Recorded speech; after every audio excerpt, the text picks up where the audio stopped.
On the morning the iron gates of Cedar Estate groaned open, it wasn't just another royal appearance. It was a warning shot aimed straight at the heart of the palace, and everyone knew it. The air outside those gates felt different, charged, dangerous, like history was about to be rewritten in real time. Cameras trembled, reporters leaned forward, and then he stepped out, not draped in velvet, not hidden behind ceremony, but in a slate-gray suit that screamed one thing: control. Prince William did not come to smile. He came to draw a line. He stood there, shoulders squared, eyes steady, and when he began to speak, there was no trace of the hesitant prince the world once thought it knew. His voice cut clean through the morning chill. He wasn't presenting a family update. He was announcing a takeover of legacy, of land, of destiny. He made it unmistakably clear the monarchy was no longer going to tolerate those who saw the crown as a logo to license, a brand to bottle, or a lifestyle to monetize. And everyone knew exactly who that was aimed at. This wasn't subtle. This wasn't coded language. It was a public dismantling of the ambitions that had been quietly circling the palace corridors for years. William declared that the period of quiet tolerance was over. Over. That word landed like a hammer. It wasn't just policy. It was purge. Behind him stood Catherine, poised, immovable, the calm center of the storm. But this was his moment. He announced that he had assumed sole guardianship of what he called the monarchy's silent foundation, the shadow estates. Properties shielded from public scrutiny for more than 80 years. Properties that were never meant to be touched by opportunists. And then he did the unthinkable. He revealed them. Cedar Estate in Buckinghamshire, Northacre Hall in Wiltshire, Clarence Hill, Greystone Downs, Green Heath, names that had existed in whispers, protected by sealed instructions from Queen Elizabeth II herself. These weren't decorative properties. They were lifeboats. They were vaults. They were power bases worth more than $650 million, and more importantly, they were beyond the reach of Parliament, beyond the reach of Treasury pressure, and, most explosively, beyond the reach of those who married into the family after 2010. That clause alone sent shockwaves through the palace, because suddenly this wasn't just about land. It was about exclusion, about protection, about foresight. Cedar Estate, purchased in secret in 1944 during the darkest days of World War II, wasn't just a countryside retreat. It was designed as a final redoubt, a place the monarchy could flee if London fell. Behind reinforced oak doors sit 186 chests of wartime intelligence, private letters between King George VI and Eisenhower, intelligence briefings that never saw the inside of Downing Street, and even more astonishing, sealed audio recordings of Queen Elizabeth II in private dialogue with figures like Nelson Mandela and Winston Churchill. Instruction manuals for power, for diplomacy, for survival. William didn't describe these as relics. He described them as responsibility. And that's when the tension shifted from dramatic to lethal. Because while he had been cataloging wartime letters in freezing vaults, others, specifically Tom Parker Bowles and his associates, had allegedly been drafting business decks. Decks proposing Michelin-starred gastro hubs, luxury spa retreats, eco-lodges with $5,000 a night price tags. The audacity. William's words hardened. These lands would never be bottled, never branded, never sold. He said he would protect them as fiercely as he protects his wife and children. That line wasn't sentimental. It was territorial. Northacre Hall and Clarence Hill, he explained, were reclassified by Elizabeth II as personal sovereign holdings. Clarence Hill was explicitly designated as the dynastic home of William and Catherine, ensuring they would never be beholden to volatile palace politics or public funding fluctuations. Translation: independence. And then came Green Heath, accompanied by a $37 million private trust that has been growing quietly for decades. That trust grants William absolute financial autonomy. He doesn't need to ask the king. He doesn't need to consult household advisors. He has his own treasury, his own war chest, his own leverage. But the most devastating revelation wasn't the money. It was the anticipatory obstruction clause. Written in Elizabeth II's own hand. A clause that nullifies any challenge to these estates by individuals who married into the family after 2010. A legal guillotine that effectively freezes out any latecomer from interfering with the shadow estates.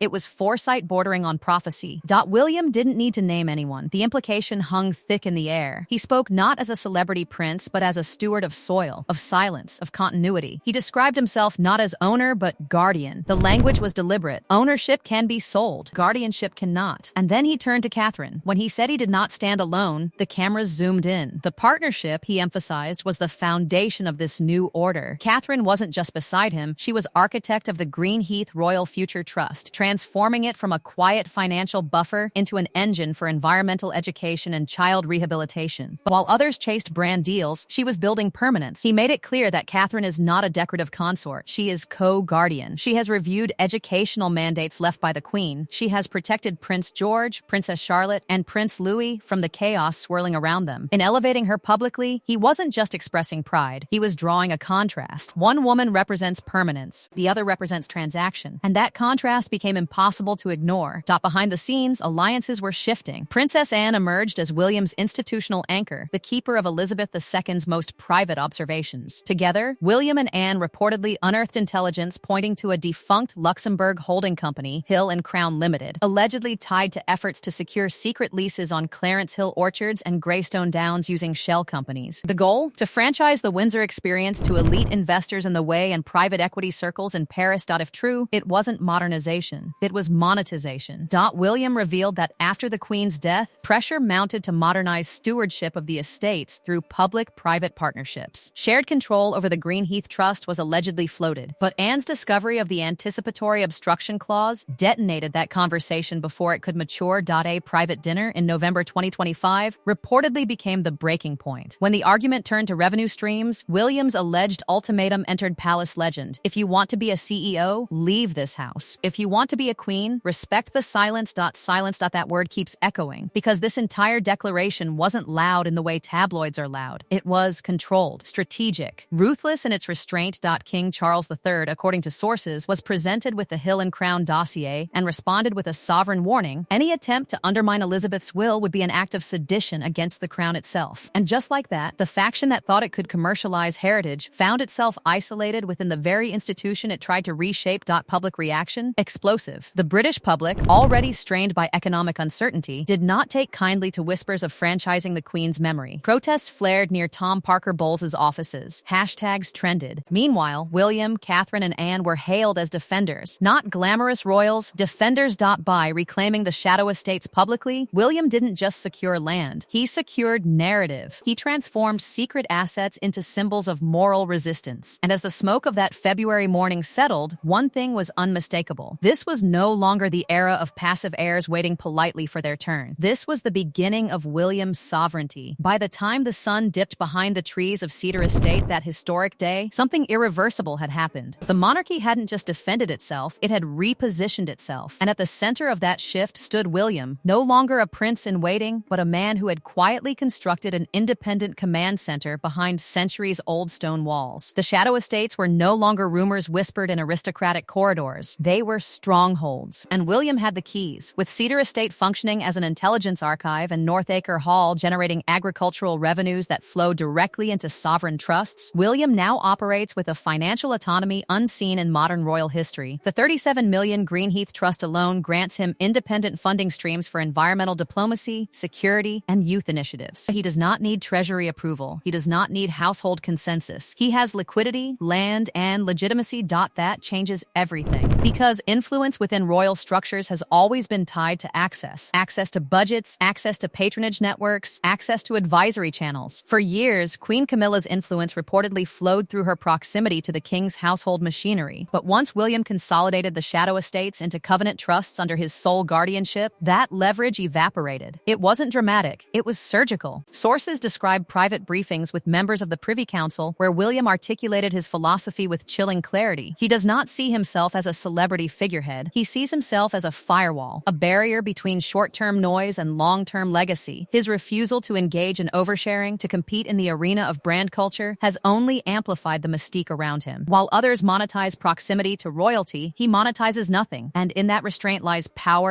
But this new order is not built on solitude. It is a triangulated force. Princess Anne stands as institutional memory, the living archive who understands the coded language of Elizabeth II's final directives. Catherine stands as the moral translator, taking ancient covenants and rendering them into modern compassion through educational reform, environmental programming, and quiet resilience. Together, they form a triumvirate of integrity that makes commercial opportunism look vulgar by comparison. When William announced the Sovereign Stewardship Initiative, a global program rooted in the Cedar archives and focused on ethical leadership and environmental preservation, it wasn't philanthropy for headlines. It was strategic relevance. He is using the monarchy's private wealth to solve public problems without surrendering autonomy. Relevance without compromise. And that phrase may define his reign before it even officially begins. The most devastating blow to the would-be commercializers came not from confrontation, but from codification. The sovereign guardianship mandate, another layer of Elizabeth II's final architecture, requires that future heirs undergo ethical curriculum curriculum training using the secret audio recordings and moral archives housed at Cedar and Clarence Hill. This is not symbolic, it is structural. It institutionalizes stewardship. It makes commodification not just discouraged but incompatible with succession. In other words, the trap was set decades ago, and William activated it. Behind palace walls, the temperature has shifted. Courtiers who once entertained ambitious hospitality proposals now keep their distance. Financial back channels have dried up. Without access to shadow estate revenues, the Hill and Crown ambitions have dissolved into paperwork relics. The gray-suited reality is stark. Those who sought to rebrand the monarchy are now orbiting outside its power core.